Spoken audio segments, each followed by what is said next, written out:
राम और धोबी की कहानी। अयोध्या में भगवान श्री राम का राज्याभिषेक हो चुका था। राम अपनी प्रिय पत्नी सीता माता के साथ सुख शांति से राज कर रहे थे। अयोध्या की प्रजा बहुत प्रसन्न थी और चारों ओर धर्म तथा न्याय का राज था। एक दिन राम गुप्तचरों से नगर का हालचाल जान रहे थे।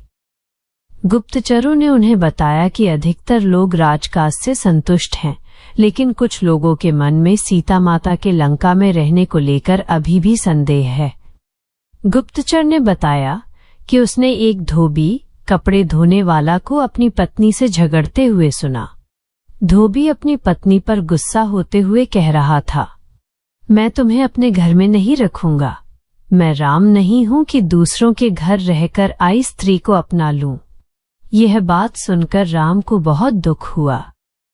उन्होंने महसूस किया कि हालांकि सीता माता पूरी तरह से पवित्र हैं और उन्होंने अपनी पवित्रता अग्नि परीक्षा द्वारा सिद्ध भी की है, लेकिन एक राजा होने के नाते उन्हें अपनी प्रजा की भावनाओं और राजधर्म का पालन करना होगा। राम जानते थे कि अगर उनकी प्रजा उनके परिवार पर ही सवाल उठाती रहेगी तो वे न्यायपूर्ण ढंग से शासन नहीं कर पाएंगे। राजा का कर्तव्य है कि वो अपनी प्रजा को हमेशा संतुष्ट रखे, भले ही इसके लिए उसे कितना भी बड़ा त्याग क्यों न करना पड़े।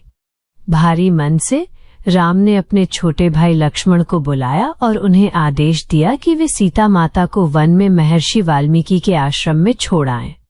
राम का हृदय टूट गया था, लेकिन उन्होंने राजधर्म को अपने व्यक्तिगत प्रेम से ऊपर रखा। सीता माता को वन में जाना पड़ा, जहां उन्होंने लव और कुश नामक 2 वीर पुत्रों को जन्म दिया। कहानी से सीख।